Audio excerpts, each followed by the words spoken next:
Hello everybody, this is Granny. As many of you know, I've been fighting a battle with cancer, so most of our traveling around has been put on hold for a while. But back in early June, we took a little drive over to Roy, Washington. I've taken you to Roy several times before, but this time I wanted to share something that I hadn't really shown you before.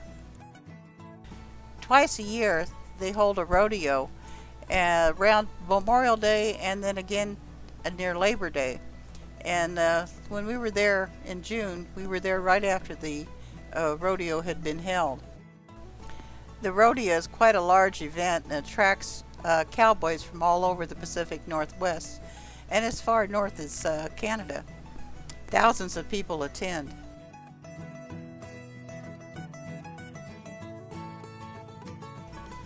Today I thought I'd take you over to Roy City Park.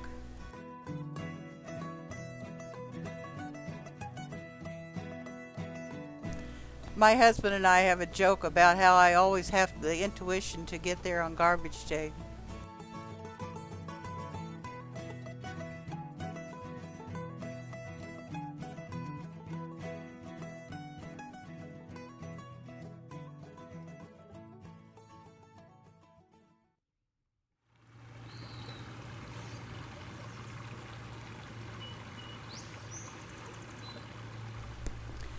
This is what I wanted to show you.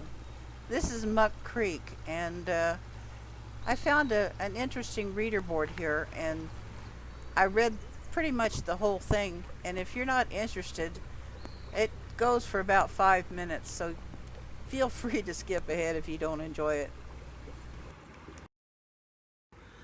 Okay, this is Muck Creek, and it says, in the days before white man came into the area, the entire Nisqually River watershed was inhabited by the people of the Nisqually Indian tribe.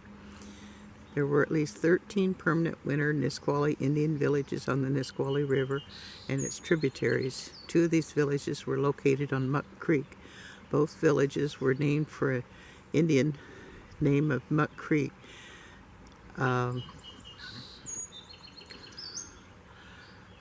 Yelwasa.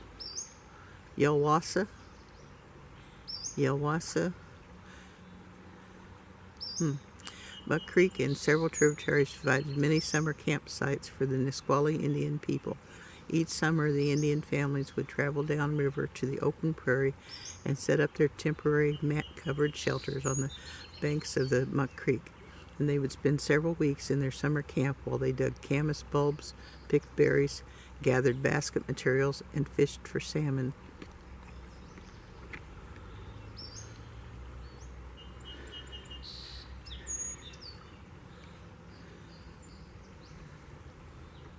Dr. Warren was fishing during the spring of 1863 and suggested that a town should be located in that beautiful section, if only to furnish conveniences and accommodations to fishermen. Men came with tackle and togs from Tacoma, Seattle, Portland, Kentucky to angle in the popular Muck Creek.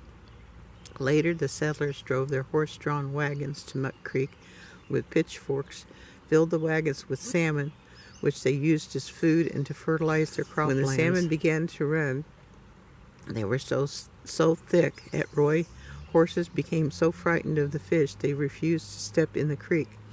The drivers had to take their clubs and beat the fish away before the teams would consent to pull the wagons across the creek. My goodness, must have been much bigger then. Muck Creek is a major tributary to the Nisqually River and provides important habitat for salmon. Up to a third of the Nisqually wild winter chum salmon enter Muck Creek, and depending on winter rains, reach their peak by mid-January. The Nisqually River chum salmon run is the latest salmon run anywhere in the Pacific Northwest, as they return from the open Pacific Ocean to spawn in Muck Creek. Look for chum salmon here at the Roy City Park. Steelhead and coho also use Muck Creek habitat. Over many years, Muck Creek has been degraded due to the removal of trees and other riparian vegetation. the zone of plants along a stream or river banks.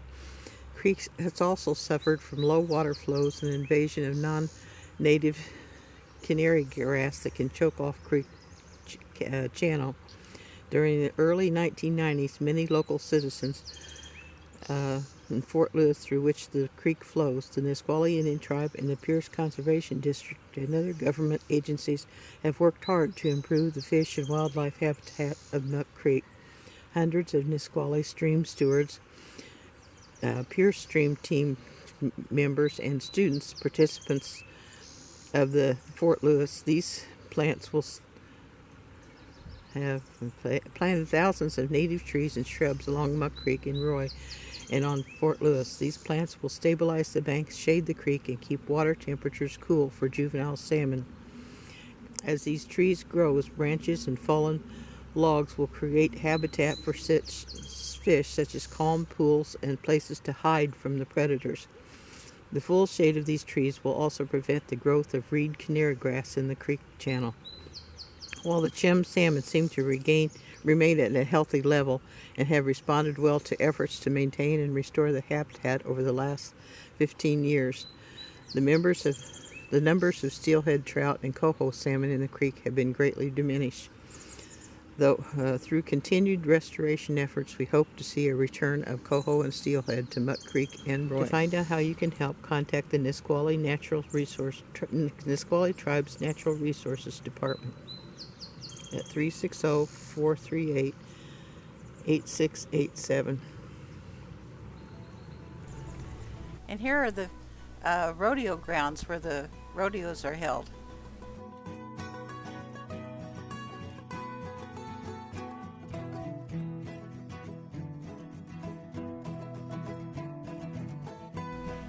Next, I'll show you the building that belongs to the Silva Seed Company. That's one of their local industries here in Roy, and they collect cones and seeds for the forestry industry. They've been in business for 125 years. Several of the buildings here in town date back to the early 1900s. But the structure that always draws my eye is the water tower. In the early days, Roy was conveniently located halfway between Tacoma and Tenino. So the train used to stop here and get water before climbing into the foothills.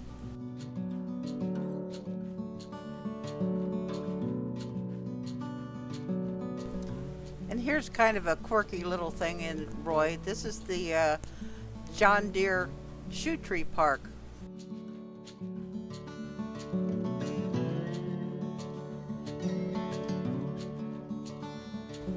And here's some of those older buildings I was talking about. The brown one is City Hall. And of course that one is the fire station. And if you ever wanted your own personal dance hall, well, here you go. 10,300 square feet of dance hall. Yours for the taking. And here's the general store, steakhouse, saloon, all combined into one.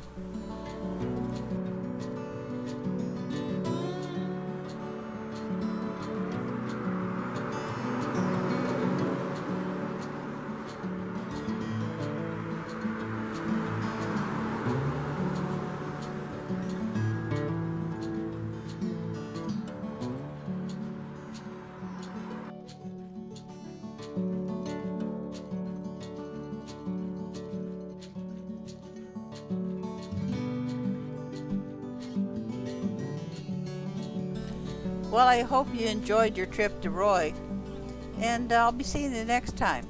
Goodbye.